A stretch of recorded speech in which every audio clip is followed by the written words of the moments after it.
Although there are different, arbitrary, unwanted, man made rules, regulations, principles, as well as laws inside of the modern system of society and government and family, but there is still one great, unflinching, unchangeable, inevitable law inside of this world and also in the universe that not only changes everything but also fundamentally determines everything that gets created and brought into existence and that also gets born and created in one way or another, and that is the inevitable, unflinching, unshakable governing law of change and flux, and the underlying rational principle that controls and changes not only the entirety of the universe, the cosmos, but also everything else inside of this finite, relative, limited sort of world that is materialistic, and also over our lives.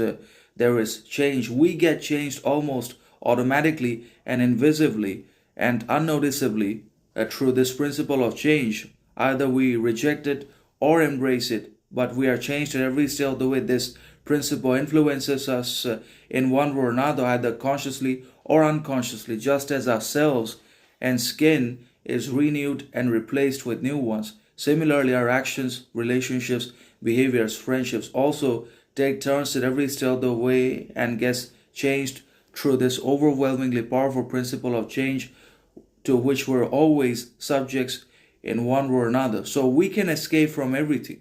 We can exercise as much silence, indifference, unconscious content against each other as we like. We can get subjected to tyrannies and anarchies and dictatorships, injustices, inequalities, discriminations, etc.